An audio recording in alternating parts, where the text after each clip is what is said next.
आज मेरे पास आपके लिए दो बहुत अच्छी खबरें हैं, जिनके अलावा एक हॉट इशू पर भी कुछ बात होगी। पहले अच्छी खबरें और सबसे पहले सबसे गुड न्यूज।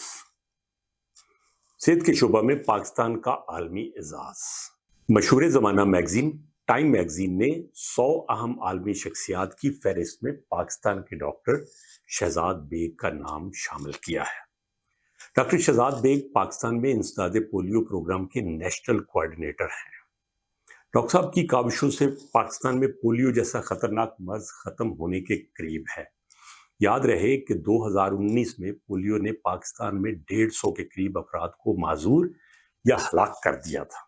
मगर फिर जब से डॉक्टर बेग ने ओहदा संभाला है 2021 में, तब से पोलियो के केसेस की तादाद में नुमाया कमी हुई है। 2023 में हमारे सिर्फ 6 बच्चे पोलियो से मुतासर हुए। हदफ है कि 2026 तक इस तादाद को सिफर पर लाया जाएगा। पाकिस्तान भी पोलियो फ्री कंट्री बन जाएगा। इसी अमर को देखते हुए टाइम मैगजीन जैसे मोतबर जरीदे ने डॉक्टर शहजाद बेग साहब का नाम दुनिया के 100 सरकर्दा अफराद की फहरिस्त में शामिल किया है, जिससे पाकिस्तान का इमेज दुनिया भर में बेहतर हुआ है।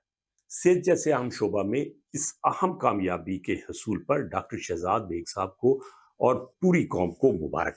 अब एक और बड़ी गुड न्यूज, पंजाब में किसान कार्ड के जरिए 5 लाख छोटे काश्तकारों को आसान इकसात पर एक साल में 150 अरब रुपए का कर्जा दिया जाएगा और मुख्तलिफ इकसाम की सब्सिडीज दी जाएंगी। किसान कार्ड के जरिए बेहतरीन बीज, खाद और कीड़े मार अद्वियात की खरीदारी के लिए काश्तकारों को 30,000 रुपए फी एकड़ ज़रूरी कर्जा दिया जाएगा। किसान कार्ड रखने वाले किसानों को खाद डीलर की दुकान पर खरीदारी के वक्त उसे एटीएम या डेबिट कार्ड के तौर पे इस्तेमाल करने की एक इजाफी सहूलत हासिल होगी। किसान जरूरी तस्दीक के बाद ज़रूरी तहसील दफ्तर से ये कार्ड हासिल करेंगे।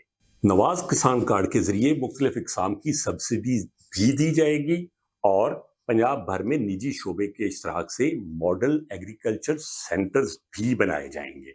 मॉडल एग्रीकल्चर सेंटर्स पर जदीद ज़रूरी मशीनरी, ट्रेनिंग, पेस्टिसाइड्स, बीज और नुमाइशी प्लाट बनाए जाएंगे। पहले फेज में हर जिला में एक मॉडल एग्रीकल्चर सेंटर बनेगा। काश्तकारों को जाली खाद और जाली अद्वियात से छुटकारा मिलेगा। हुकूमत को ये भी चाहिए कि वो किसानों का गंदम वाला मसला भी फिलफौर हल करे। और अब वो हॉट इशू जो एक तरह से गंदम की खरीदारी से ही मुतल्लिक है। आप सुन चुके होंगे कि कल इस्लामाबाद के मैरियट होटल में साबिक वज़ीर आज़म अनवारुल हक काकड़ और मुस्लिम लीग नून के एमएनए हनीफ अब्बासी के दरमियान शदीद तलख कलामी हुई। नौबत हाथापाई तक पहुंचने वाली थी कि लोगों ने बीच बचाव करवा दिया और पाकिस्तान को एक बड़ी बदनामी से बचा लिया। दुनिया के सभी जमहूरी मुआशरों में वज़ीर आज़म की इतनी इज्जत व तकरीम है कि इस ओहदा पर फायज बंदा जब साबिक वज़ीर आज़म भी हो जाता है तो भी उसका एहतराम बहुत किया जाता है।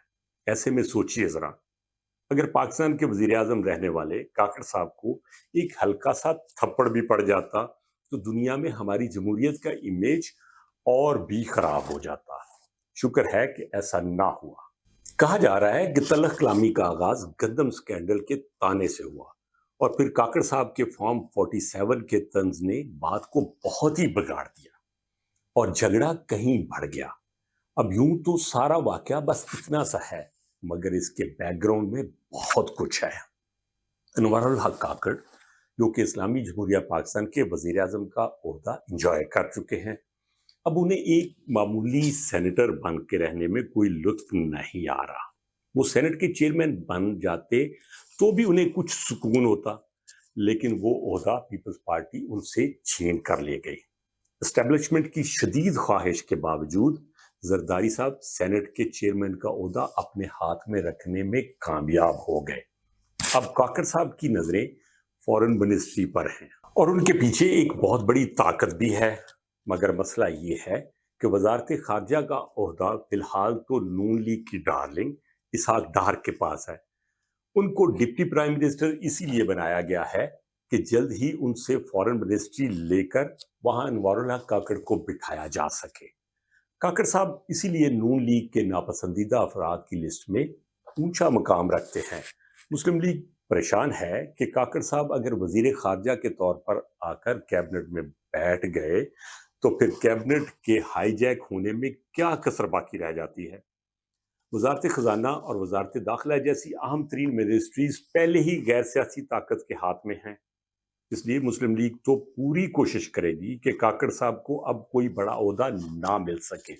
اس کے باوجود اگر کاکڑ فارن منسٹر بن بھی جاتے ہیں تو ان کے عہدہ کی مدت مختصر ہو سکتی ہے، کیونکہ کل اگر پیپلز پارٹی وفاق میں وزارتیں قبول کرتی ہے، جس کے بہت زیادہ چانسز ہیں، تو پھر بلاول اپنے سوا کسی کو بھی فارن منسٹر نہیں دیکھنا چاہیں گے۔ یہ بات یہاں ہے کہ یہ لوگ صرف اور صرف اپنے عہدوں، اپنے فائدوں کے لیے ہی لڑتے جھگڑتے ہیں۔ عوامی اور قومی مفادات کے لیے اس طرح کوشش کرتے انہیں کبھی نہیں دیکھا گیا۔ ہمیں تو خوشی اس دن ہوگی جب ہمارے سیاسی رہنما پاکستان کی خاطر بھی لڑتے مرتے نظر آئیں گے۔ قصہ مختصر، ابھی تو گنجلوں سے بھرے ہمارے سیاسی نظام میں اور بہت سی گرہیں پڑتی نظر آتی ہیں۔ مجھے خدشہ ہے کہ یہ ساری گنجلیں، یہ ساری گرہیں پاکستان کے پاؤں کی بیڑیاں بنتی جائیں گی اور ہماری قومی ترقی کا سفر مزید سست ہو جائے گا۔ خدا میرے خدشات کو غلط ثابت کرے اور وہی کرے جو پاکستان کے حق میں بہتر ہو۔ پاکستان زندہ آباد۔